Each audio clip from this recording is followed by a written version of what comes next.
Kita akan buat operasi dalam 2 minggu ni. Jadi yang mana yang ada nama fancy tu tukar cepat-cepat.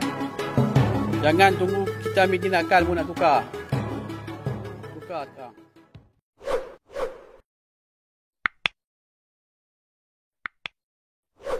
Tuan berhubung dengan nama plate. Nama plate ni fancy tuan. Ada sikap dan kegairan segelintir pemilik kenderaan tuan. Yang ingin style lah ataupun kelainan tuan. Sehingga melanggar peraturan yang ditetapkan tuan.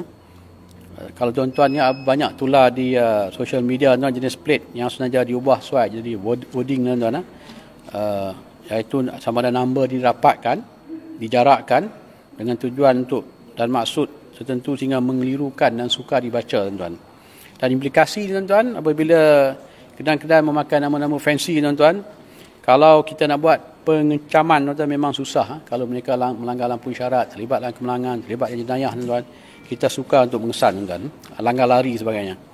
Dan ini pun tuan-tuan kalau ikut kesalahan ni tuan, section 14 tuan-tuan, bracket 4 atau pengangkutan jalan tuan-tuan, penggunaan number plate fancy, kabur dan kotor tuan-tuan, denda tidak kurang 300 tuan-tuan dan tidak lebih daripada 3,000 tuan.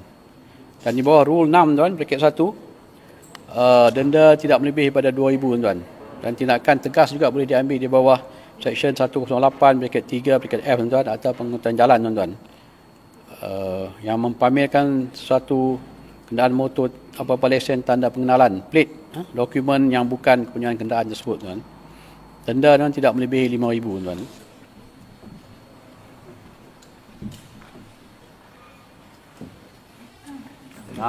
Ini tuan-tuan, number fancy tuan-tuan tengok ni. Number asal AY913. Ini number fancy dah. Jadi macam nama Ayub. AYOB. Ini PA 14. Jadi PA. OCPD JBU tuan. Ini pun nama EKU 8 jadi ini. Ini nama yang rapat. Ini CAS 10 jadi Casio. Ini KK4 jadi kakak. Jadi bawa adios. Adios. 105 jadi adios. RAD 8132 jadi rugby 32. Ini lagi cantik. JU D1 jadi judi. Ini apa ni? Kuta. Ini nama-nama fancy ni tuan, bukan dari kalangan awam. Kita juga akan mengambil tindakan terhadap pegawai ataupun anggota polis yang menggunakan nama-nama fancy dan lain-lain agensi penguatkuasa tuan. Kita tidak akan tolak langsung. Saya akan start dengan IPK tu. Kat IPK pun banyak ni. Pegawai anggota polis yang pakai nama-nama fancy, kita akan ambil tindakan dulu. Kita nak menunjuk contoh lah ni. Ini apa dia? Yang betul. Ini yang betul. Yang atas. Mana yang atas ni? Ada jarak kan? Ukuran dia ni. Ni ukuran dia? Betul. Ini ada ukuran dia. Contoh kita tengok ukuran dia lah. Berapa ni cm ni? cm. Jarak sebagainya tuan. Semua ada contoh. Spesifikasi nombor plate. Yang atas tu betul tu. Yang bawah tak. Yang ni betul. Ini semua betul tuan. Yang ni tak betul.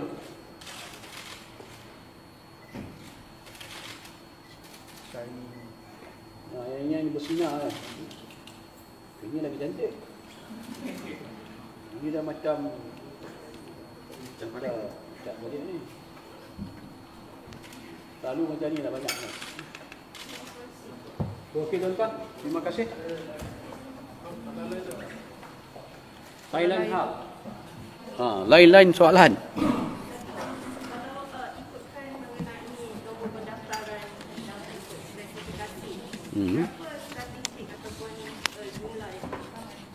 Yang kita keluarkan. Ada statistik rumah.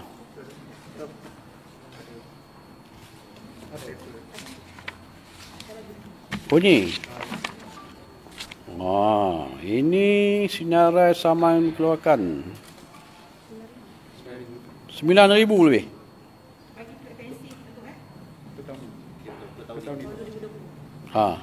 Bagi tahun 2020 tuan-tuan, untuk nama-nama fancy ni 9,985. Kita dah keluarkan saman. Lepasnya akan banyak lagi lah tuan-tuan sebab kita akan buat operasi dalam 2 minggu ni. Jadi yang mana yang ada nama fancy tu tukar cepat-cepat. Jangan tunggu kita ambil tindakan pun nak tukar. Tukar sekarang. Sehingga awal Januari sehingga sekarang.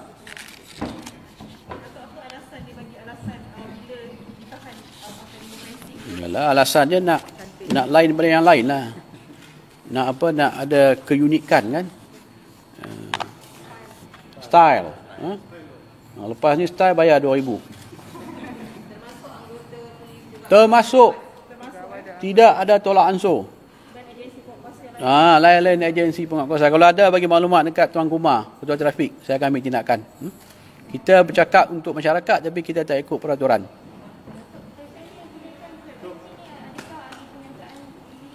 Macam-macam.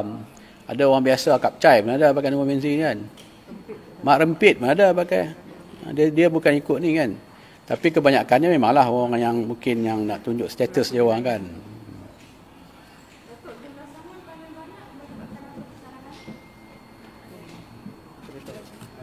Saman apa?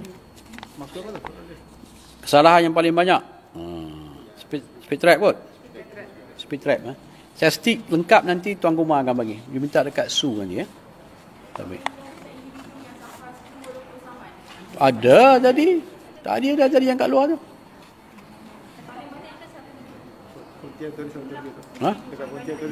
Dekat Pontian ada 100 lebih saman. Ada individu yang datang untuk settlekan 100 lebih saman. Macam-macam lah tu. Ada yang parking, ada speed trap kan. Ini tuan-tuan kena ingat ni kesalahan daripada tahun 2000 sampai sekarang ni. Banyak kan. Ada target lah. Kumpul berapa saman? Saya kalau mau ikut saya punya target, saya mau semua orang bayar. Ada 73% lagi tak bayar. Ada lagi 9.6 juta yang belum dijelaskan. Kan? Kalau sasaran saya nak semua orang bayar. Tu ambil peluang ni lah. Kan? 2 minggu ni settle kan. Win-win kan. Win-win situation. Government akan dapat hasil.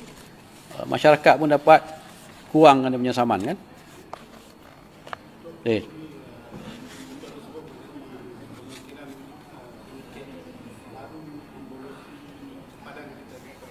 Okey. Belum ada update. Saya akan bagi update bila ada tanggapan. InsyaAllah akan ada.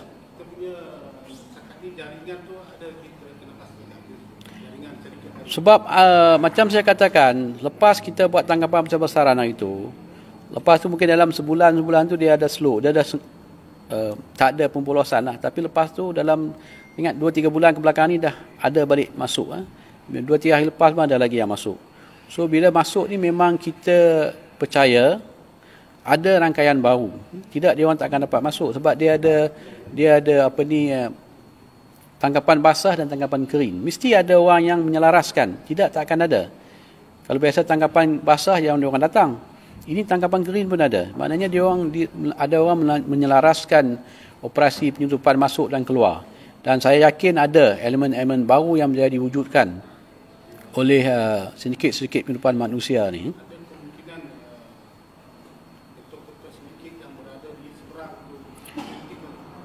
Dia orang memang aktif. Sebab hari tu yang kita tangkap pun, kita tak dapat tangkap yang berada di negara jiran kita. Dia orang duduk perpangkalan di sana. Itu memang ada sepanjang masa. Tapi yang kita nak ambil tindakan terhadap yang ada di Malaysia. Mungkin yang di sana telah berjaya mewujudkan rangkaian baru lah untuk mempermudahkan aktiviti penyeludupan ni. Kita akan target kita untuk tangkap bawah jenayah terancang. Dan bila kita tangkap bawah jenayah terancang ni makan masa. Kita nak kaji, nak dapatkan intelligence statement, kita nak pastikan rangkaian keseluruhan itu. Sebab saya tak nak tangkap 1, 2, 3, saya tak nak. Kita nak tangkap macam hari itu kita tangkap tu. Daripada tekong darat, tekong laut, rumah penampungan, pelibatan agensi penguatkuasa. Kita nak tangkap semua sekali. Ejen dan ketua sindiket.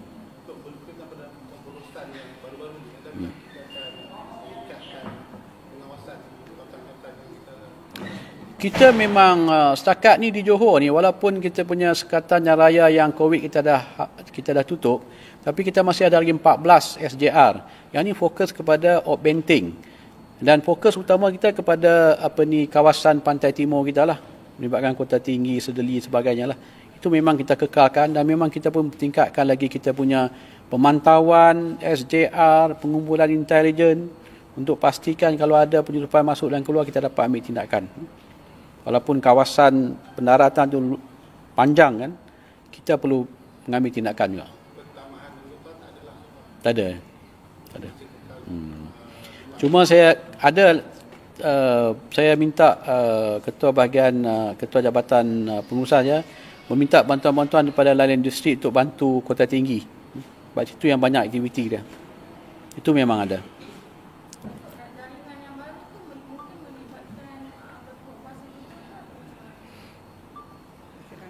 Tunggu saya tangkap ni. Mungkin ada. Sebab dia lah, kalau tak ada ni dia orang nak bergerak susah. Kan?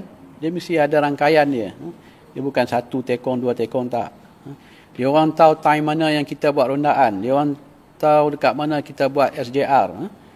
Dia tahu dekat bila kita punya snap check punya tim turun. Bila tentera deploy dia punya tu. Dia orang tahu semua. So mana dia orang ada orang dalam yang membocorkan maklumat inilah kan. Kita akan jalankan siasatan dan kita akan ambil tindakan susulan insya-Allah. Okey tuan-tuan, terima kasih banyak. Boleh tanya soalan satu salah ya. Tentang itu kes yang berlaku di Singapura yang ketai dia dibaling cat. Maaf. Adakah satu titik yang baru sebab mereka tak pinjam duit tapi dikena wang cat. Alung ni saya sudah cakap banyak kali kan. Kita pun ada tanggapan ni, JBU pun ada tanggapan semalam kan. Semalam pun ada tanggapan Alung. Saya akan keluarkan satu PC tuan. Saya akan gabungkan semua insya-Allah dalam waktu terdekat. Tetapi MO yang sama digunakan. Macam saya katakan, ada kadang-kadang tuan-tuan, individu ataupun mangsa ni, dia orang hanya sekadar bertanya. Mungkin dia orang nak dapatkan detail hutang dia punya interest. Dia orang hanya pergi bertanya tapi Alung dah masukkan duit dalam akaun dia orang dan dia orang memang tak ada niat untuk meminjam. Tapi dia orang terjerat. Alung menggunakan asas itu untuk cari dia orang lah kan.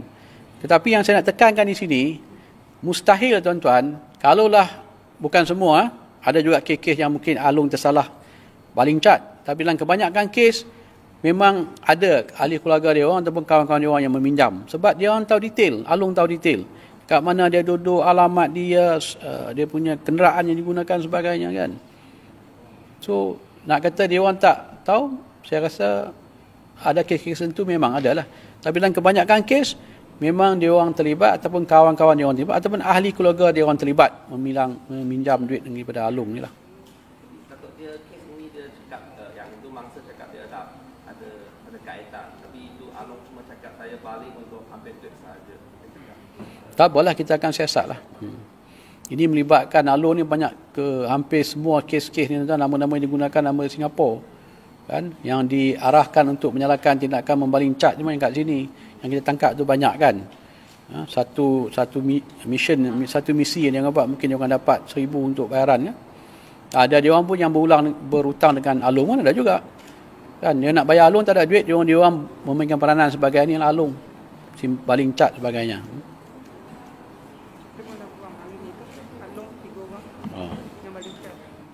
So, okay, terima kasih banyak. Assalamualaikum.